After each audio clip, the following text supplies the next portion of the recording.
तो good morning students to all of you. तो आज हम न्यू चैप्टर स्टार्ट करेंगे, Gauss theorem and its applications.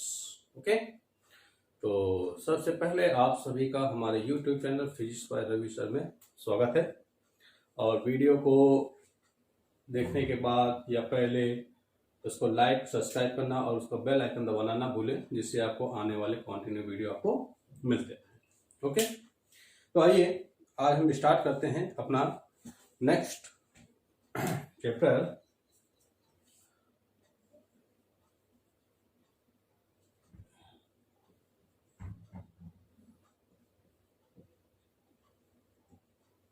Gauss theorem and its application. Gauss theorem and its applications, okay, या Gauss law. तो बड़ा ही interesting chapter है और इम्पोर्टेंट चैप्टर है। बोर्ड एग्जाम के लिए भी काफी क्वेश्चन इससे आते हैं और श्योरली होता है क्वेश्चन कोई ना कोई इससे पुट अप होता है। जेईई मेंस नीट के लिए भी क्वेश्चंस आते हैं, आपको मैं न्यूमेरिकल कराऊंगा इसमें किस तरीके से क्वेश्चंस आते हैं।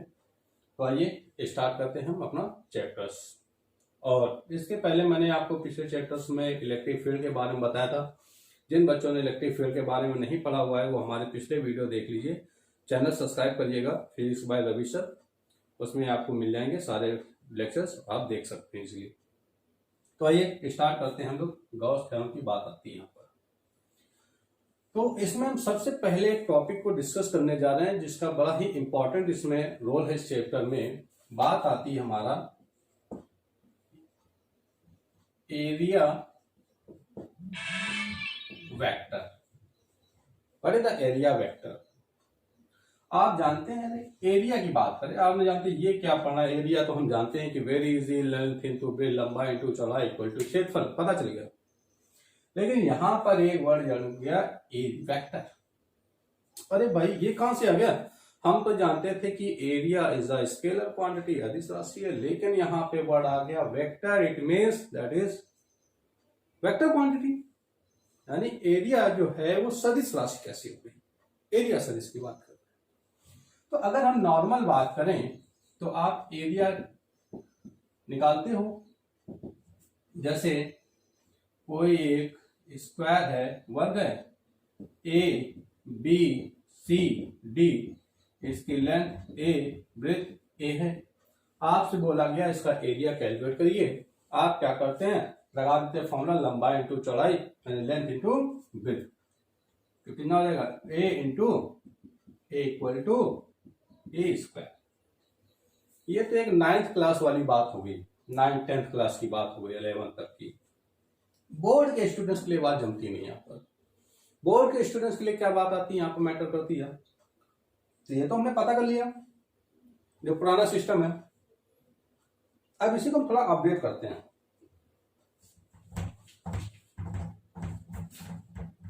अपडेट करने के लिए क्या किया हमने, देखते हैं जरा थोड़ा सा इसको हम बात करें, एक बात और समझ लें। इसमें दो कंडीशंस होती हैं, एक 2D और एक होती है 3D।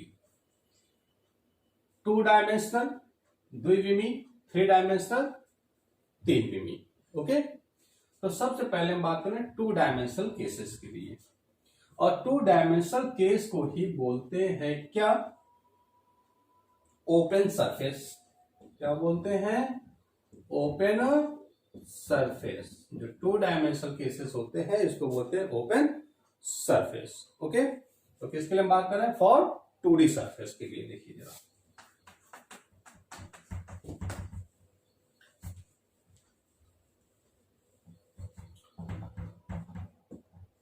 For 2D surface. Okay, या इसी को हम क्या बोलते हैं, ओपन सरफेस की बात कर रहे हैं। ओपन सरफेस में हम बात करने जा रहे हैं किसकी, एरिया वेक्टर। क्षेत्रफल सदिश क्या होता है, बात समझिए। मैंने आपसे कहा यहां पर ये x, ये y और ये z एक कोई कोऑर्डिनेट सिस्टम है। मैंने यहां पर एक स्क्वायर बना लिया, वर्ग बना दिया, ये एक स्क्वायर बना दिया यहां पर, ये ठीक है। इसको को नेम दे देते हैं A B C and D. तो इसकी लेंथ, लंबाई कितनी है ए, चौड़ाई कितनी है, समान है, इक्वल है। तो हम कह रहे हैं इसका एरिया वेक्टर कितना हो जाएगा। अभी हमने आपको जनरल फॉर्म में बताया कि एरिया का फॉर्मूला क्या था, लेंथ इंटू ब्रेथ, लंबाई इंटू चौड़ाई, A into A equal to A square. लेकिन बात करने जा रहे हैं एरिया वेक्टर की। तो आप क्या जानते हो, एरिया निकालने के लिए आपने क्या किया कि दो भुजाओं का गुणनफल किया भाई, A B into B C, लंबाई इंटू चौड़ाई कर दो, निकल आया ना, ये तो बात की। आप अगर हम थोड़ा सा पिछले 11th क्लास में चलें तो आपने पढ़ा हुआ है the product of two vector side is vector quantity. The product of two vector side is vector quantity. क्या लिखा है, the product of two sides, कि दो भुजाओं का जो गुणनफल होता है वो कैसी होती है, एक सदिश राशि होती है। तो यहां पर हम क्या कर रहे हैं, यही बात तो यहां पे करेंगे, हम एरिया वेक्टर की बात करें, एरिया वेक्टर तो क्या जाएगा, A B into B C, यही बात हम कर रहे हैं, A B into B C. क्या लिखा है, ये बात तो लिखी है, प्रोडक्ट ऑफ यानी दो भुजाओं का गुणनफल करें तो क्या एक सदिश राशि मिलती है। यहाँ क्या ए बी और बी सी, ये क्रॉस क्या रिप्रेजेंट कर रहा है, वेक्टर प्रोडक्ट को, सदिश गुणन को रिप्रेजेंट कर रहा है, ये राइट कर सकते हैं। अगर इस स्क्वायर में देखें तो इसकी कितना एंगल बन रहा है, 90 डिग्री। सभी पर कोई भी आप साइड ले लेंगे, आप क्या बन रहा है यहाँ पे एंगल 90 डिग्री बन रहा है। दो भुजाओं के बीच में कितना एंगल बन रहा है, 90 डिग्री। तो आप क्या जानते हैं कि A cross B equal to A B sine theta होता है। ये क्या राइट है, ए बी, देखिए ए की जगह क्या ए बी, बी की जगह पर बी सी।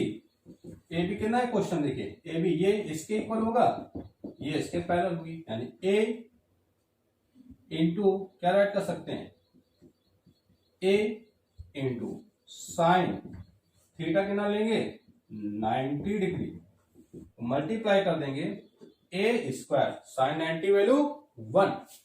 तो एरिया वेक्टर कितना आ गया भाई, ए स्क्वायर। जबकि देखो ये हमने पढ़ा मैथड पुराना, क्लास 9, 10, 11 तक की जो बात करते हैं, लेकिन ये अगर 12th का स्टूडेंट से बात होकर तो ये बात बेटर, नॉट ये। मतलब क्या, अगर बात अभी समझ रहे हैं पूरा एरिया वेक्टर की डायरेक्शन क्या होगी, सारी बात। एरिया हमने निकाले कितना आया, ए स्क्वायर, वही तो आ रहा है, देखिए सेम आ रहा है। तो अगर यहां पर हम बात करें, ये मैंने आपको लिखा, ये आपने पढ़ा हुआ है, R equal to A cross B पढ़ते हैं। यहां पर क्या होता है, where R is the resultant vector of vector A vector B, इन दोनों का रिजल्टेंट होता है। तो वेक्टर आर जो होता है, यहां पर vector R is perpendicular to the A B. यहां पे क्या होता है, vector R perpendicular to vector A and vector B. देखिए ए बी का जो प्रोडक्ट है, रिजल्टेंट है, वो क्या होता है, इन दोनों के परपेंडिकुलर है, 90 डिग्री एंगल सब बनाता है, पढ़ा है आपने 11th में अच्छे से। तो यहां पर अगर हम देखें बात, ये क्या राइट है, ए बी, ये क्या राइट है, बी सी। तो एरिया जो होगा, क्या इसके अकॉर्डिंग इन दोनों के प्रोडक्ट के परपेंडिकुलर नहीं हो जाएगा। देखो इस रूल से मीन्स हम कह सकते हैं कि area vector perpendicular to A B and B C. ये बात ध्यान रखना आपको, वेरी इंपॉर्टेंट भाई। देखो हमने वेक्टर की कंडीशन लगाई यहाँ पर, वेक्टर में हम जानते हैं कि जब रिजल्टेंट होता है वो दोनों वेक्टर के प्रोडक्ट के परपेंडिकुलर होता है। यहां पर हमने यही तो प्रोडक्ट रूल लगाया, A B cross B C. तो ये एरिया वेक्टर जो है वो इन दोनों के प्रोडक्ट क्या क्या है, परपेंडिकुलर है। Means area vector is perpendicular to the vector A B and vector B C. तो कह रहा कि जो वेक्टर है ये, इस एरिया की डायरेक्शन क्या होगी, सरफेस के परपेंडिकुलर।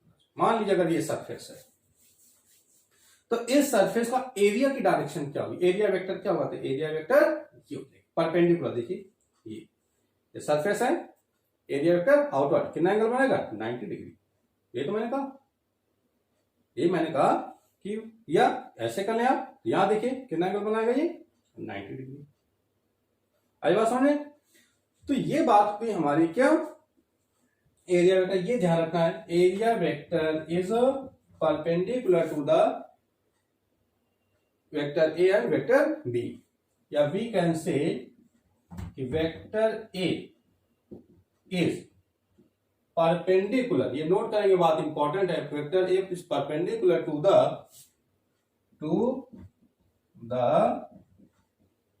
प्लेन सरफेस, कि जो सरफेस होगी, प्लेन सरफेस की बात की मैंने, ये प्लेन सरफेस है, अब इसमें डायरेक्शन क्या होगी एरिया वेक्टर की, परपेंडिकुलर आउटवर्ड, ये बाहर की ओर ऐसे। ये देखिए ये सरफेस हो गई हमारी परपेंडिकुलर, इसमें आउटवर्ड। बात समझ रहे हैं? अरे ऐसे देख लिया आप, ये मान ली कोई एक सरफेस है, तो अब ये सर में ऐसे कर लिया, इसमें डायरेक्शन क्या होगी, परपेंडिकुलर, ये area vector, that is area vector, ये डायरेक्शन होगी इसकी, क्लियर, परपेंडिकुलर। इसलिए मैंने लिखा यहां पे कि area vector is perpendicular to the plane surface. ये बात आपको ध्यान रखना, वेरी इंपॉर्टेंट। तो अगर हमने कहा कि ये जो प्लेन दिख रहा था ए बी सी डी पूरा, तो इसमें एरिया वेक्टर की डायरेक्शन क्या होगी, भाई ये पूरा सरफेस है इसे, तो एरिया वेक्टर की डायरेक्शन या तो ये हो सकती है या ये हो सकती है। ऐसे मान लो ऐसा सरफेस है तो या तो ऊपर की ओर हो सकती है, ये देखिए 90 डिग्री एंगल बनाते हुए, या डाउनवर्ड डायरेक्शन में ये 90 डिग्री एंगल बनाएगी। सरफेस के प्लेन ही होगी इसकी डायरेक्शन, ऊपर भी हो सकती है और नीचे भी हो सकती है। क्लियर? तो यहां पर प्लस माइनस भी, अगर ऊपर जाएंगे तो प्लस होगी, नीचे जाएगी तो माइनस होगी। अब इनमें सही कौन सी, भाई दोनों ही सही हैं, वो प्लस में जाए या माइनस में जा रहा हो, इट डज नॉट मैटर, ये मैटर नहीं करता है। यहां पर दोनों इसकी डायरेक्शन सही है, 2D surface, not 3D surface के लिए, ये ध्यान रखना आपको, ओनली फॉर 2D। देखो लिखा मैंने, या ओपन सरफेस के लिए बात। तो that is called area vector. Area vector is perpendicular to the plane surface, it is very important, इसको आप राइट कर लेंगे, ध्यान रखेंगे आप इसको। अब देखिए इससे रिलेटेड हम जरा क्वेश्चन करते हैं, एक दो आपको कराते हैं, देखिएगा, साफ कर दें, ओके, साफ करते हैं।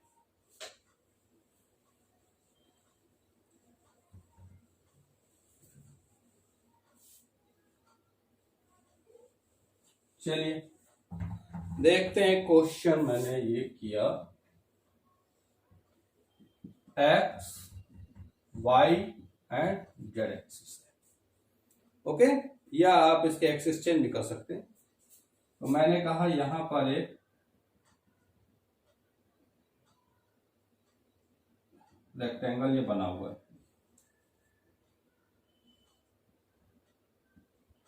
ये ओके, ये बना, इसको नेम दे देते हैं A B C and D. इसकी ईच साइड कितनी है, ए, ये इसके इक्वल, ये इसके इक्वल।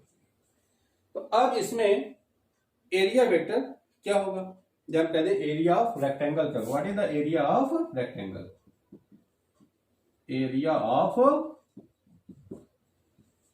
रेक्टेंगल, ये कैलकुलेट करना है आपको। चलिए बताइए आप कैसे निकाल सकते हैं इसकी area of rectangle, try, 1 minute आपको समय देते हैं, जल्दी से करिए। हुआ? चलिए मेरा समय हो गया, आप पॉज करके भी कर लेंगे, देखिएगा। इसका ही निकालते हैं जरा एरिया। तो एरिया क्या होता है, formula area vector A equal to, आप कुछ भी लिख सकते हैं, जो ने एल इंटू बी भी लिख सकते हैं, ओके, एल इंटू बी लिखे या ए इंटू ए लिखे, बात एक ही है यहाँ पर। अब देखिए वही रूल, क्या लिखा है, the product of two sides, ठीक है, कोई भी 2 साइड, ये इसके इक्वल है, ये इसके इक्वल है, तो length into breath, L into क्या हो जाएगा, बी हो जाएगा, एल इंटू बी हो जाएगा, ओके।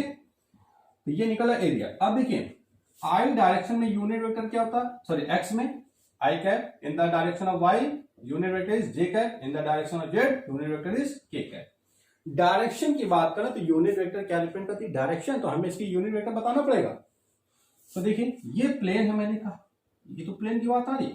अब इस प्लेन की बात जब मैंने की यहां पर ये है, तो इसकी टू डायरेक्शन हो सकती है भाई, ये तो ऊपर भी हो सकता है, परपेंडिकुलर ही होगा या तो नीचे को। ये ऐसे बन गया परपेंडिकुलर अपवर्ड, परपेंडिकुलर डाउनवर्ड, दो ही डायरेक्शन हो सकती हैं।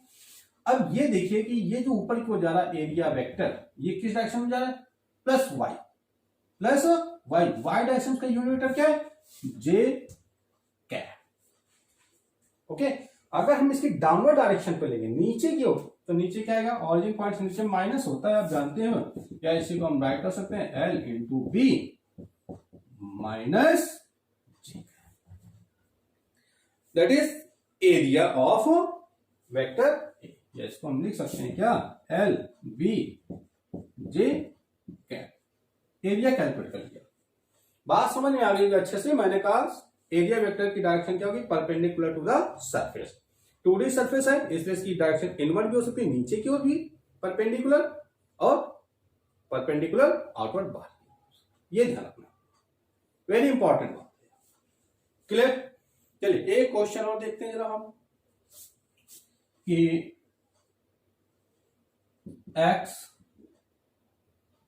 वाई जेड कोई भी एक्सिस आप ले सकते हैं, मान लीजिए थोड़ा सा हम चेंज कर देते हैं, ये Y and Z axis, okay.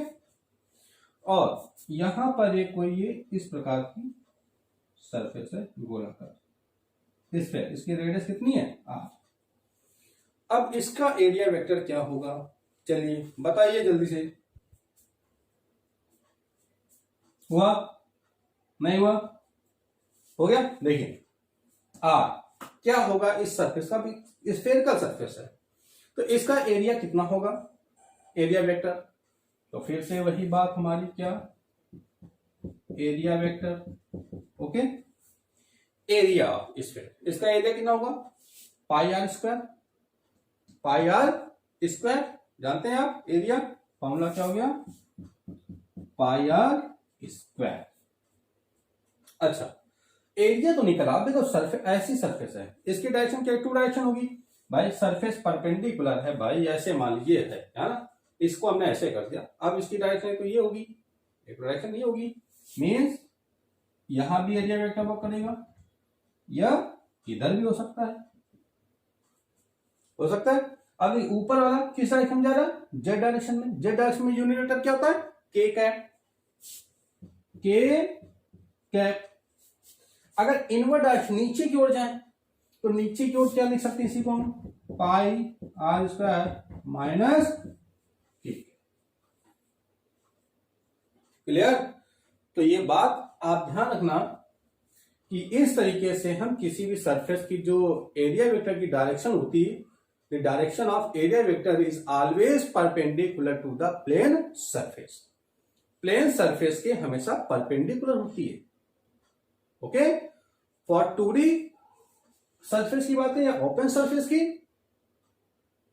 Both the direction plus और माइनस ऑलवेज करेक्ट, दोनों ही दिशाएं क्या है, सही है, चाहे प्लस में जा रहा या माइनस में जा रहा। तो ये निकला हमारा क्या, एरिया वेक्टर। इस तरीके से हम कैलकुलेट कर सकते हैं, ओके। यानी for open surface both the direction is correct, for open surface है ना, क्या, both the direction is correct। Open surface के लिए दोनों ही डायरेक्शन क्या है, करेक्ट होती हैं, ओके। समझ में आ गया अच्छे से, क्लियर? चलिए आगे देखते हैं, अब हम बात करते हैं 3D सरफेस के लिए, साफ करते हैं इसको।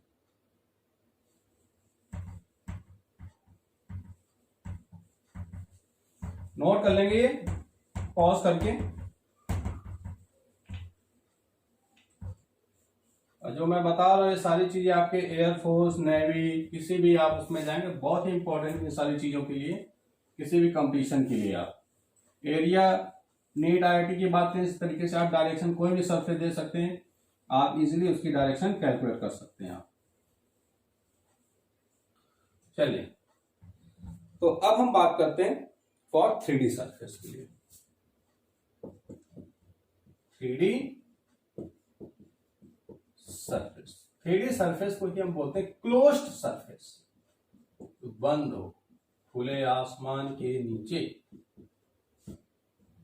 क्लोज्ड सरफेस, बंद पृष्ठ। ओके, तो डायरेक्शन तो यहां पर भी होती है, लेकिन यहां पर जो डायरेक्शन हम लेते हैं वो हमेशा आउटवर्ड की लेते हैं। Only outward normal is considered, क्या राइट कर सकते हैं, ओनली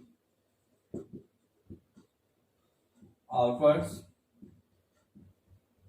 नॉर्मल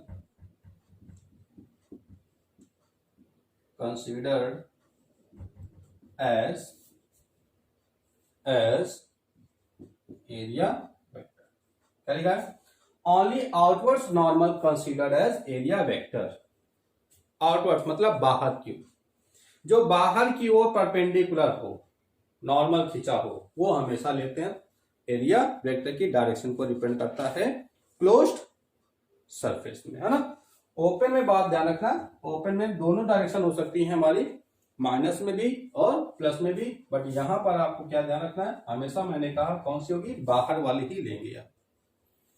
जैसे एग्जांपल हम बात करें आपसे, एक मैंने सिलेंडर लिया,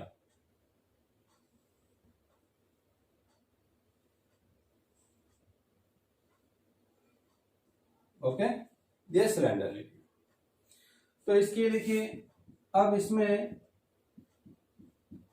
डायरेक्शन, एरिया वेक्टर की डायरेक्शन क्या होगी, तो देखो सबसे पहले ऊपरी सरफेस को देखें, ये वाला सरफेस कैसे होगा, अरे इस तरीके की है भाई, गोलाकार, ऐसे, कैसे, इस तरीके से, तो ये सरफेस है, तो एरिया वेक्टर की डायरेक्शन मैंने कहा only outwards normal consider as, बाहर की ओर केवल जो नॉर्मल, भाई अंदर की भी इसमें देखो, ये भी हो सकता है, ये भी हो सकता है, लेकिन यहां पर ये आपको नहीं लेते, only one direction, only outward not inwards, केवल बाहर की ओर जो नॉर्मल हो। तो भाई ये सरफेस दिख रहा है आपको परपेंडिकुलर, ये सरफेस हो गया, सरफेस के परपेंडिकुलर देखो 90 डिग्री एंगल बनाती है ये, तो यहां पे एरिया वेक्टर की डायरेक्शन ये हो जाएगी। अगर इस सरफेस की बात करें, देखिए सेम ये है, इसमें कहां होगा एरिया वेक्टर परपेंडिकुलर, नीचे की ओर, ये देखिए। अगर भाई यहां पर बात कर लें इन सरफेस पर, देखिए ये सरफेस है इसकी, ये, तो एरिया वेक्टर कहां होगा, परपेंडिकुलर आउटवर्ड्स, मैंने कहा ना आउटवर्ड्स, ये ध्यान रखना है आपको। इस सरफेस पे बात करेंगे भाई, देखो यहाँ पे 90 डिग्री एंगल बना रहा है कि नहीं बना, मैंने कहा नॉर्मल यानी परपेंडिकुलर, यहां पर बात आएगी एरिया वेक्टर की डायरेक्शन परपेंडिकुलर 90। ओके, तो हमेशा जो बाहर की ओर जा रहा हो, अंदर वाला नहीं लेंगे कि आप इस डायरेक्शन में ले लो, इसका भाई साहब अंदर भी जा रहा, नहीं, वो बात 2D सरफेस के लिए ठीक है, 2D सरफेस तो दोनों डायरेक्शन करेक्ट होती है, बट यहां पर ओनली आउटवर्ड जो बाहर की ओर जा रही सरफेस के परपेंडिकुलर, लंबवत जा रही बाहर, ये देख सकते हैं। अगर हम यहाँ पे क्वेश्चन ऐसे देख लेते हैं भाई, चलिए एक कोई ये क्यूब बना लिया हमने,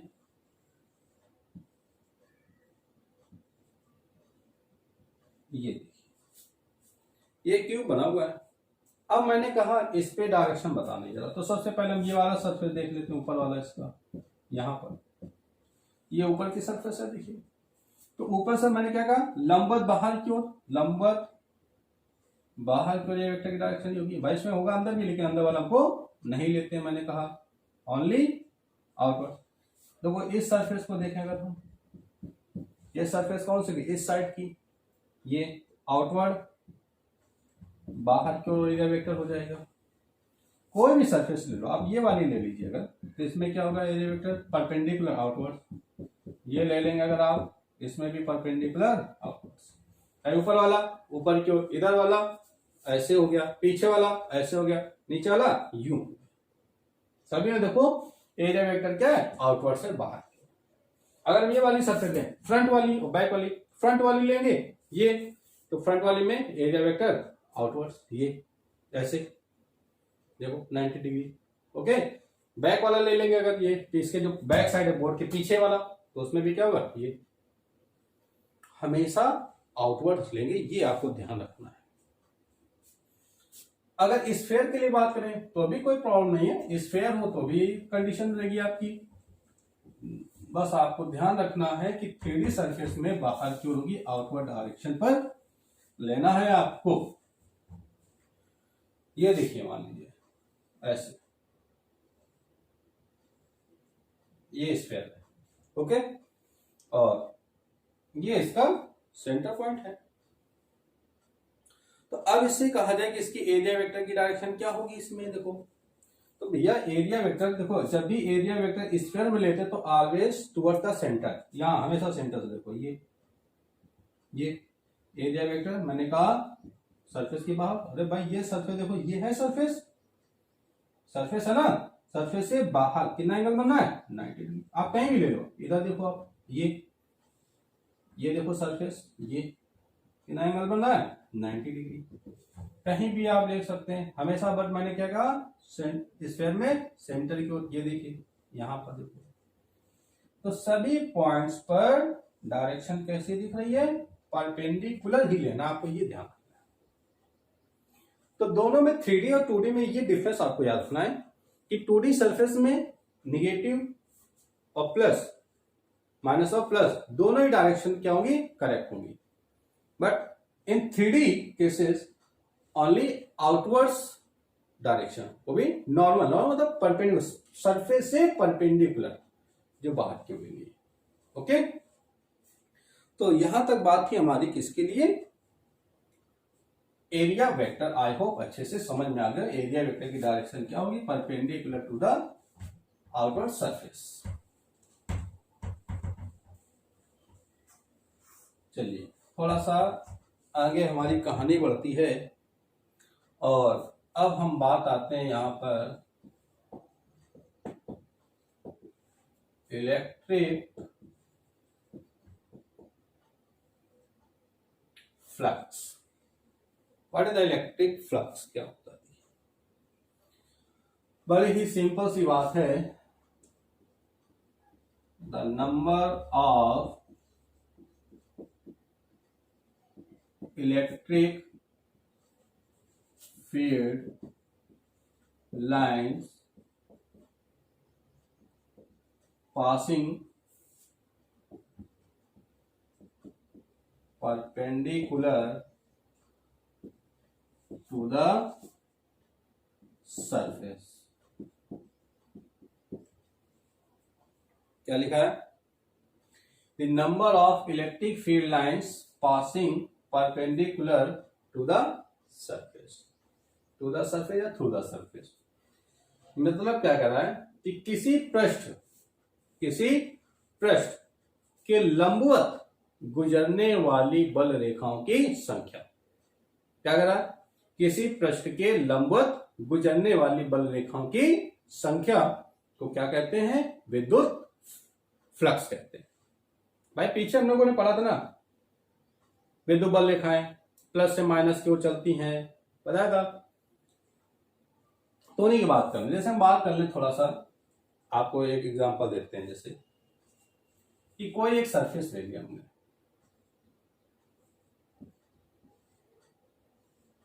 ये मान एक सरफेस ले लिया, ठीक है, और इससे कुछ फील्ड लाइंस पास हो रही है,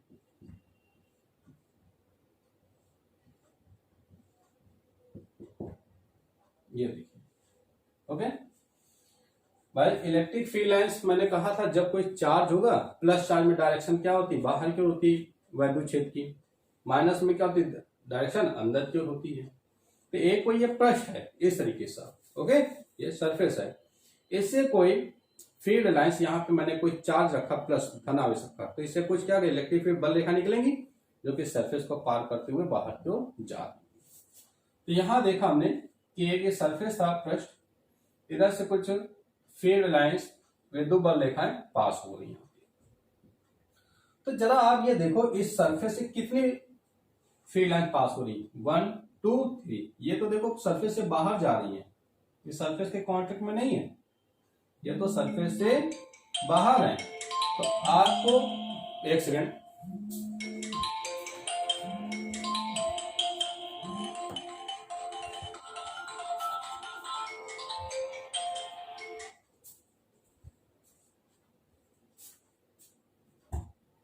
ओके। तो यहां पर हम बात कर रहे हैं कितनी यहां से लाइंस पास हो रही है।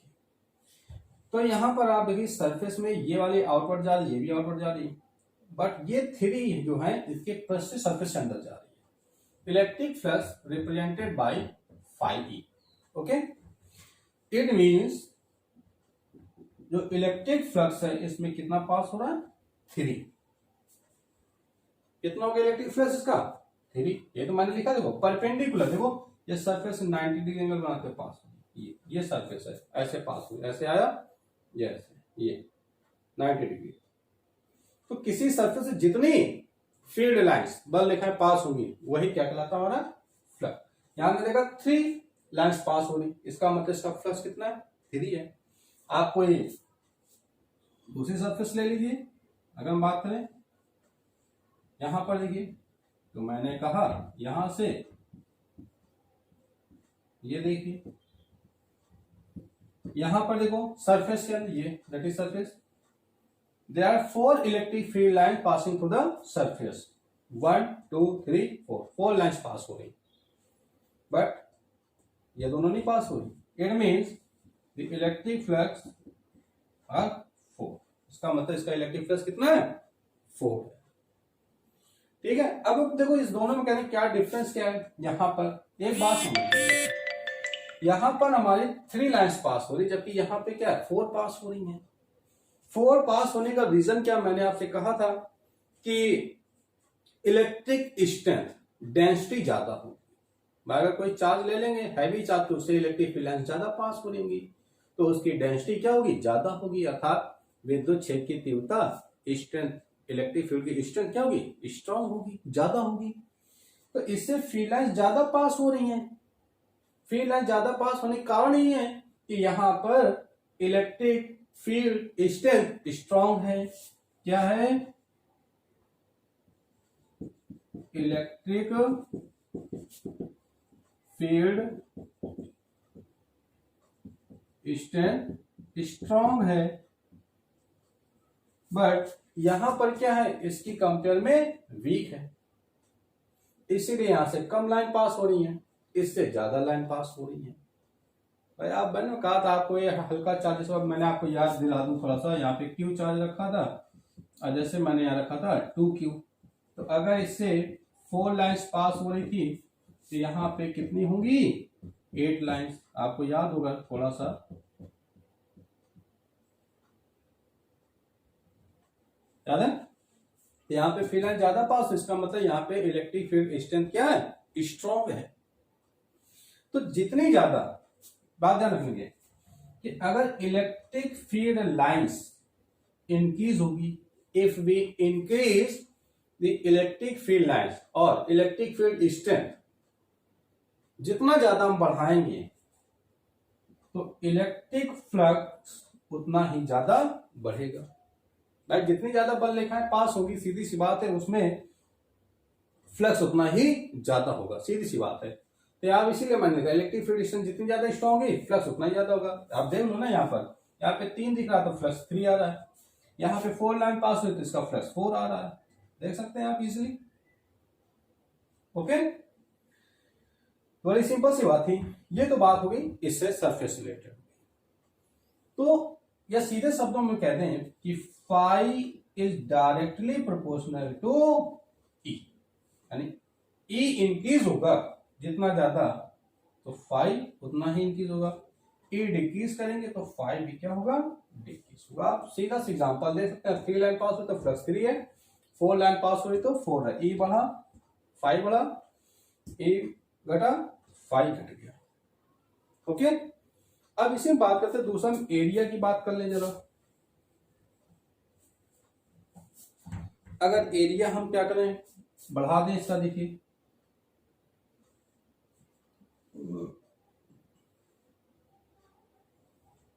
ये देखिए, अरे तो भैया क्या होगा, इससे फील्ड लाइंस बहुत सारी पास होने लगेंगी, क्योंकि जितना ज्यादा सरफेस का एरिया होगा फील्ड लाइंस उतनी ही ज्यादा यहाँ पर पास हो जाएंगी। वो भी देखो सरफेस के परपेंडिकुलर ही बात कर रही है, ध्यान रखना है कि electric field lines passing perpendicular to the surface, पृष्ठ के लंबवत, ऐसे नहीं कि ऐसे निकल जाए, ऐसे की बात नहीं कर रहा हूं। कैसे बात करें, परपेंडिकुलर, ये सरफेस है इसके परपेंडिकुलर ऐसे, ये सरफेस है परपेंडिकुलर ऐसे, ओके, ऐसी बात नहीं करेगी इसके पैरेलल निकल जाए। जो परपेंडिकुलर जो लाइनें पास हो रही है ना, उन्हीं नंबर्स को क्या बोलते हैं, फ्लक्स। तो अगर आप यहां देखो, वाले सीधी सी बात है यार, कॉमन सेंस की, अगर एरिया ज्यादा होगा, एरिया ज्यादा होगा तो उससे फील्ड लाइंस भी ज्यादा पास होंगी। एरिया कम होगा, अरे छोड़, ऐसे एग्जांपल समझ लो भाई, यहाँ पे घर का गेट है, छोटा सा हो, 100 लोगों को हम निकालें उससे तो प्रॉब्लम होगी, धीरे धीरे 2 लोग निकलेंगे, 2 2 करके निकलेंगे।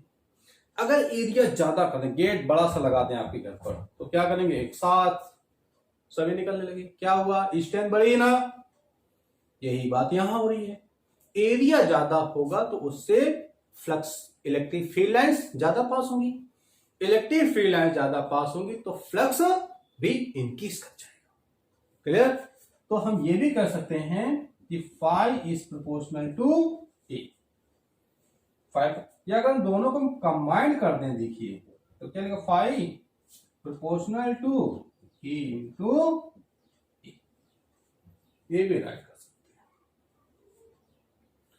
क्लियर हो गई बात अच्छे से। तो इलेक्ट्रिक फ्लक्स क्या होता है, number of electric field line passing through perpendicular to the surface. आगे बढ़ते हैं जरा, देखिए इसी बात को हम और समझते हैं थोड़ा सा। परपेंडिकुलर ध्यान रखना, इसका पीछा नहीं छोड़ना भाई आपको, परपेंडिकुलर का पीछा छोड़ दिया मामला वहीं बिगड़ जाएगा, वहीं पे क्वेश्चन भी आप गलत कर दोगे। देखते हैं आगे,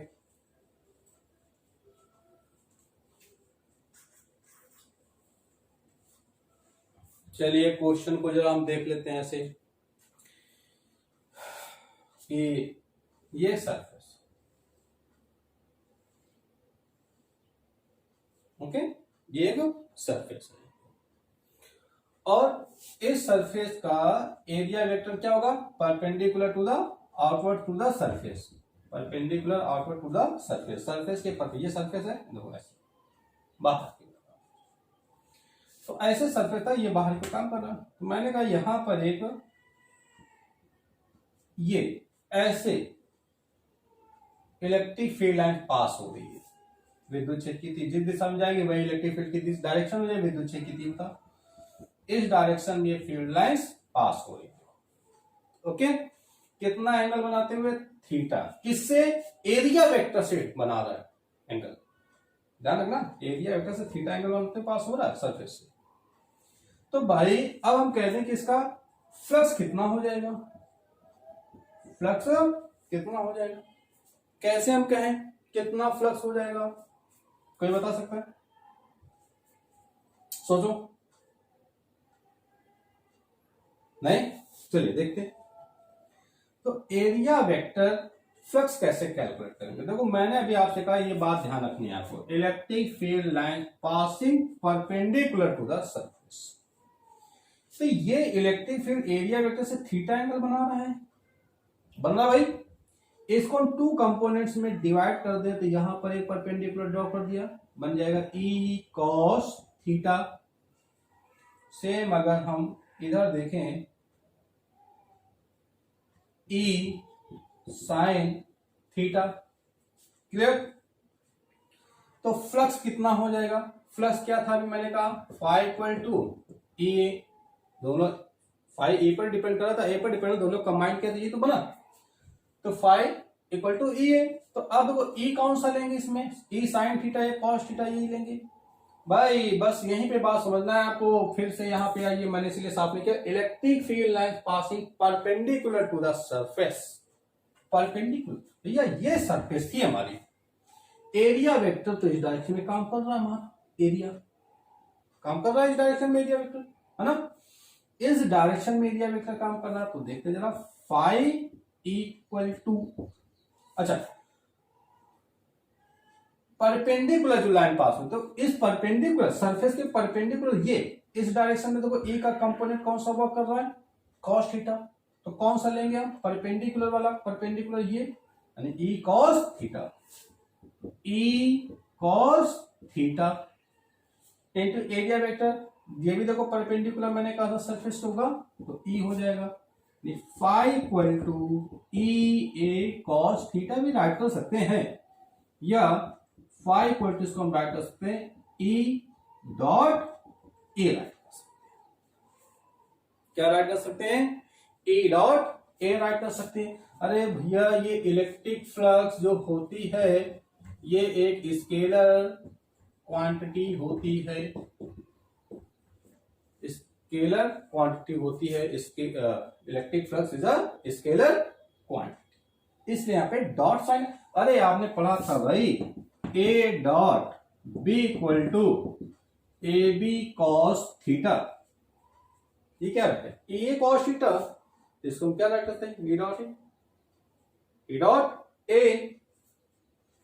डायरेक्शन मैंने निकालना बताया था, आप यहाँ पे एक पेचकस रख दो, ई से ए डायरेक्शन में जा रहे हैं तो पेचकस को ई से घुमा ऐसे, किधर जा रहा है ई से ए, ऐसे घूम रहा है, घूम रहा है जिधर घूम रहा है उसकी डायरेक्शन इसे। तो यहां पे इसका इलेक्ट्रिक, अच्छा इसको हमने क्यों नहीं ले लिया भाई, ये कह दो कोई लोग दिख रहा हो सर ये भी तो परपेंडिकुलर है, नहीं भाई ये परपेंडिकुलर नहीं है, ऐसे समझो बात को। मैंने कहा ये सरफेस थी, ये कॉस थीटा काम कर रहा है, परपेंडिकुलर दिख रहा, बट साइन थीटा कंपोनेंट क्या काम कर रहा है, ऐसे समझना, ये इस डायरेक्शन पे ऐसे ऐसे है, ऐसे ये इसके बात समझ, परपेंडिकुलर नहीं है, ये इसके पैरेलल दिख रहा है तरीके से, ये सरफेस के ऐसे दिख रहा, बात समझ रहे हो, यूं जैसे हम कहते हैं ये देखो सरफेस के पैरेलल दिख रहा, जबकि परपेंडिकुलर तो ये होगा 90 डिग्री, इसलिए हमने इलेक्ट्रिक फील्ड की डायरेक्शन पे जो कंपोनेंट है उसको लिया हुआ है, ना कि इसका पैरेलल वाला, क्योंकि हमारी डिफिनेशन होती है electric field and passing perpendicular to the surface. Clear, चलिए और एक थोड़ा सा देख लेते हैं हम। मान लीजिए अगर ये सरफेस ऐसी है, थोड़ा सा स्फेरिकल टाइप की, और ये इसका एरिया वेक्टर काम कर रहा है इस डायरेक्शन पे, ठीक है, इस पर इलेक्ट्रिक फील्ड लाइंस ये पास हो रही है, ये पास हो रहा है, कितना एंगल बनाते हुए थीटा। चलो अब इसका कोई बताएगा कि कितना फ्लक्स होगा, फाई। अरे सेम वही बात ध्यान रखना है आपको, यहां पर क्या करें, एक और टू कंपोनेंट्स में डिवाइड कर दें, तो देखिए हमने ये परपेंडिकुलर ड्रॉ किया, क्या जाएगा जिसके साथ एंगल बनाता है कॉस थीटा, ये एक थीटा ये आ जाएगा ई कॉस थीटा, ये तो ई साइन थीटा, ये हो गया वर्टिकल, ये हो गया हॉरिजॉन्टल। तो देखिए ई ए की डायरेक्शन में कौन सा कंपोनेंट काम कर रहा है भाई, सरफेस के परपेंडिकुलर, ये देखो सरफेस इसके परपेंडिकुलर है ना, जिस डायरेक्शन में ई कॉस थीटा काम कर रहा है इसी डायरेक्शन में काम कर रहा है, मींस वही बात फिर से आगे देखो E cos theta into A equal to E A cos theta, या फिर से हम लिख सकते हैं इसको ई डॉट ए लिख सकते हैं। तो इस तरीके से आप ये निकाल सकते, ये हमेशा ध्यान रखना आपको कि इलेक्ट्रिक फील्ड जो है हमारी विद्युत क्षेत्र, उसकी दिशा क्या लेनी है, जिस दिशा में आपका एरिया वेक्टर क्षेत्रफल सदिश काम कर रहा हो, हमेशा वही कंपोनेंट लेना है जो क्षेत्रफल सदिश की दिशा में काम कर रहा हो। ओके, जो क्षेत्रफल सदिश की दिशा में काम करो हमेशा वही कंपोनेंट लेना, इसके अलावा कोई कंपोनेंट मत ले लेना, गलत कर दोगे तुरंत, जिधर ए हो उधर दे लेना ई का कौन सा कंपोनेंट काम कर रहा है, हमेशा कॉस ही होगा वही ले लेना, तो निकालेगी वैल्यू उसकी। तो ये बात होगी हमारी इलेक्ट्रिक फ्लक्स की, और ये कैसी क्वांटिटी है, स्केलर क्वांटिटी है।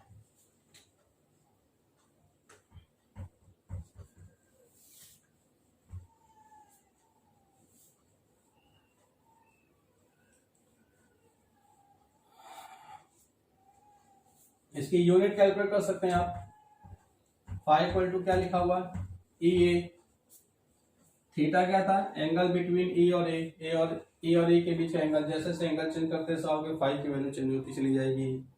तो इसकी यूनिट अगर हम निकाल लें यहाँ से, E electric field, electric field की यूनिट क्या होती है, मैंने कहा था newton per coulomb into area, area meter square, newton meter square per coulomb, ये होती है इन एसआई सिस्टम। ओके, तो चलिए जरा आप क्वेश्चन करके देखते हैं। तो मैंने कहा एक ये सरफेस है, ओके, इससे कोई फील्ड लाइंस पास होगी, ये सभी परपेंडिकुलर पास होगी, ओके, सभी परपेंडिकुलर से पास होगी, सरफेस से परपेंडिकुलर। और ये जो सरफेस है इसकी ईच साइड कितनी है, ए, ये भी है, ये भी ए है। तो बताइए इसका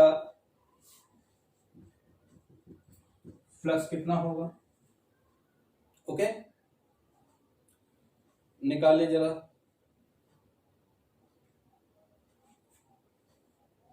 या इसी को हम ऐसे ले लें,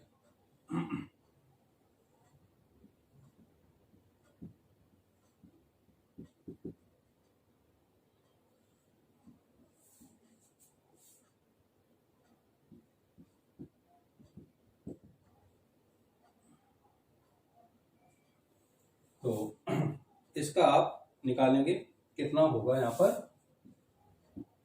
फ्लक्स कितना पास हो रहा है, किया इसको।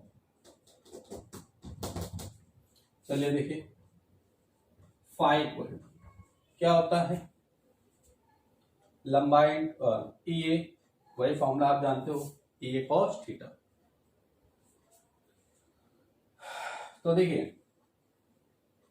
तो सबसे पहले हम बात करें क्या होता है, ई डॉट ए होता है, ओके। तो अब देखो यहाँ पे सरफेस है, ये एरिया वेक्टर परपेंडिकुलर, क्षेत्रफल सदिश परपेंडिकुलर काम कर रहा है सरफेस के, विद्युत बल रेखाएं भी सरफेस के परपेंडिकुलर पास हो रही है, यानी ई और ए दोनों एक ही डायरेक्शन पे काम कर रहे हैं, दोनों एक ही डायरेक्शन पे काम करेंगे। इसके बीच का एंगल कैसा होगा भाई, ये काम कर रहा है, दोनों पैरेलल है, पैरेलल होगा, एंगल थीटा हो जाएगा दोनों के बीच का। तो कितना हो जाएगा, ई हो जाएगा क्षेत्रफल सदिश ए क्या, एरिया ऑफ इसका लेंथ इंटू ब्रेड, लंबाई इंटू चौड़ाई, कितना आ जाएगा, ए स्क्वायर कॉस थीटा की वैल्यू क्या आएगी, 0, कितना हो जाएगा, ई ए स्क्वायर कॉस 0 वैल्यू 1 हो जाएगी। इसका मतलब इससे जो फ्लक्स पास हो रहा है वो इतना हो गया, ओके। इसी तरीके से यहां पर देखो, ये है ऐसे रखा हुआ है, ठीक है, और एरिया वेक्टर की डायरेक्शन तो ये होगी, है ना। देखो यहाँ पे मैंने कहा ये दोनों एक दूसरे के परपेंडिकुलर रखे हुए, कितना एंगल बनाते हुए 90 डिग्री पे पास हो रहा है। तो ये इसी डायरेक्शन पास है, इसको ये एरिया वेक्टर काम कर रहा था। अब हम ये रखा था surface, area vector field lines ये है, एरिया वेक्टर ऐसे काम कर रहा मान लीजिए। तो कितना हो जाएगा, पाई इक्वल टू ई ए इसका सेम वही कॉस 90, कॉस 90 0, फाइव क्या है 0। तो इस कंडीशन पे ए बी क्या हो जाएगा, 0 हो जाएगा। आप निकाल सकते हो इजीली, क्लियर। चलिए नेक्स्ट क्वेश्चन है,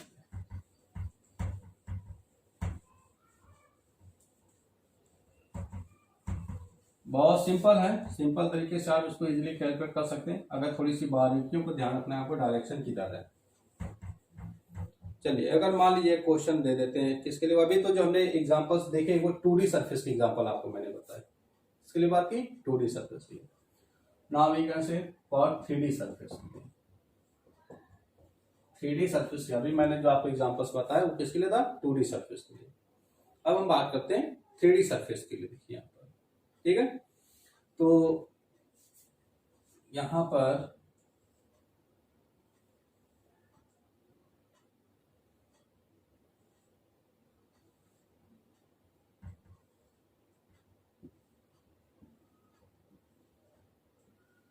ये देखिए एक क्यूब है यहाँ पर, ये एक्स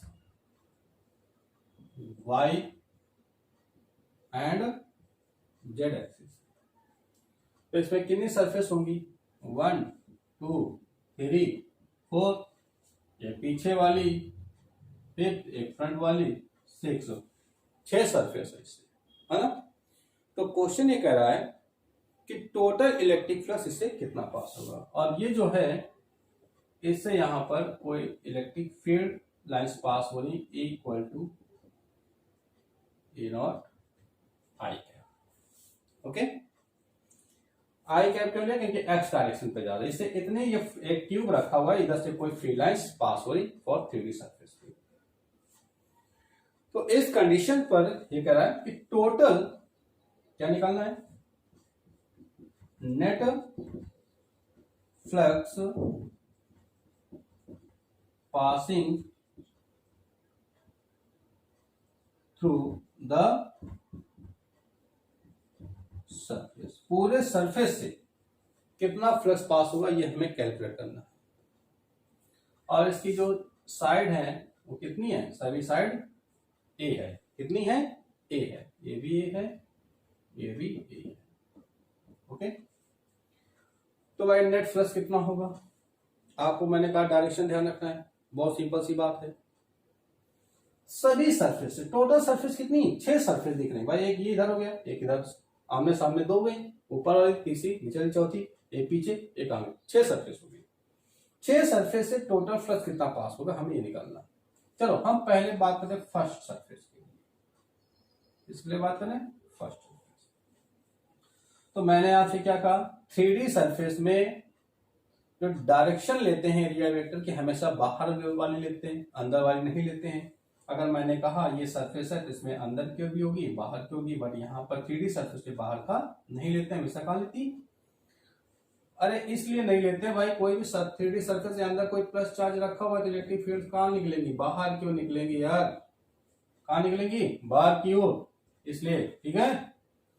तो यहां पर बात हो रही इलेक्ट्रिक फील्ड लाइंस, ये काम करेगी इस डायरेक्शन पे, हो जाएगा। अच्छा ये सरफेस है तो इलेक्ट्रिक फील्ड लाइंस ऐसे निकल रही, तो इसका एरिया वेक्टर क्या होगा, हमेशा मैंने कहा बाहर वाले लिखते हैं, इसी डायरेक्शन में इसका एरिया वेक्टर की हो जाएगा, हो जाएगा। अगर दूसरी सरफेस, चलो पहले φ1 निकाल लेते हैं, तो φ1 कितना आ जाएगा, देखो ई ए कॉस थीटा लिख सकते हैं, देखो दोनों की डायरेक्शन सेम है ना, जब दोनों डायरेक्शन सेम होगी तो एंगल कितना हो जाएगा, ई ए कॉस 0, कॉस 0 वैल्यू 1 क्या आएगा, ई ए आएगा। अब ए क्या रखेंगे, ए क्या रखेंगे भाई, एक सरफेस ली हमने ये वाली, देखो ये वाला सरफेस, तो लंबाई इंटू चौड़ाई, लेंथ इंटू ब्रेथ, कितना आ जाएगा, ई ए स्क्वायर, ए क्या यहाँ पर एरिया, ए इंटू डी, यानी फर्स्ट सरफेस से इतना यहाँ पे फ्लक्स पास हो रहा है।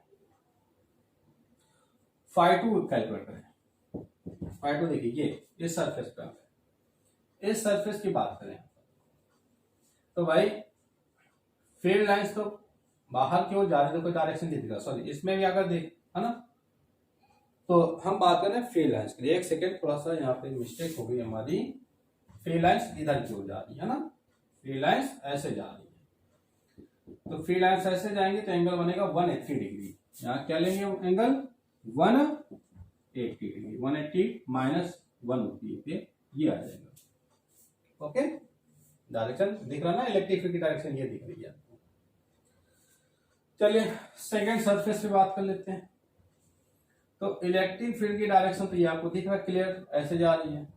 अब ये सरफेस है इलेक्ट्रिक फील्ड, है ना, एरिया वेक्टर की डायरेक्शन क्या होगी, perpendicular to the surface, perpendicular कहा, आउटवर्ड मैंने कहा डायरेक्शन लेना, ये कितना एंगल बन जाएगा यहाँ पे 90 डिग्री, कितना आ जाएगा, ई ए कॉस 90, कॉस 90 वैल्यू 0, तो φ2 क्या आएगा 0, यानी ऊपर वाले सरफेस से कोई भी फ्लक्स पास नहीं होगा भाई साहब, होगा क्या, बिल्कुल नहीं होगा। φ3 ले लेते हैं, देखिए ठीक है, तो फाई 3 कौन सी, ये वाली सरफेस आ गया यहाँ पर। एरिया वेक्टर देखो ये हो जाएगा, है ना, ये है एरिया वेक्टर, ये हो गया। सॉरी, इलेक्ट्रिक फील्ड इस डायरेक्शन पे वर्क करेगी, और एरिया वेक्टर इलेक्ट्रिक फील्ड पे जा रही थी, सरफेस के एरिया वेक्टर डायरेक्शन क्या की, परपेंडिकुलर। मैंने कहा हमेशा आउटवर्ड लेते हैं, अंदर वाली नहीं, क्योंकि इसमें अंदर वाली को सर इधर क्यों नहीं लगा, क्योंकि मैंने पहले ही बता दिया कि इसमें डायरेक्शन क्या होगी, प्लस चार्ज रखेंगे तो बाहर क्यों जाएगी, तो बाहर ये लेंगे, ये कितना आ जाएगा, ई ए कितना एंगल बन जाएगा, 0 डिग्री, क्योंकि दोनों डायरेक्शन सेम है, तो cos 0 वैल्यू 1 आ जाएगा, तो ई ए आ जाएगा। ए क्या है, एरिया, इसकी देखो लंबाई चौड़ाई A into A, surface Y वही है ना, तो ए स्क्वायर यानी ई ए स्क्वायर आ गया। चलिए तीसरी सरफेस की बात है, फोर सरफेस से बात करें, तो ये तो इलेक्ट्रिक फील्ड की डायरेक्शन आपको दिख रही, इधर पास हो रहा है, ये सरफेस है, एरिया वेक्टर ये हो जाएगा नीचे की ओर, तो फाई 4 कितना हो जाएगा, देखिए ई ए कॉस, दोनों बीच कितना एंगल बनेगा, 90 डिग्री, कॉस 90 0, तो ये हो जाएगा पूरा 0, यानी कि चौथी सरफेस जब कोई भी फ्लक्स पास नहीं होगा। क्लियर, आगे देखते हैं जरा हम।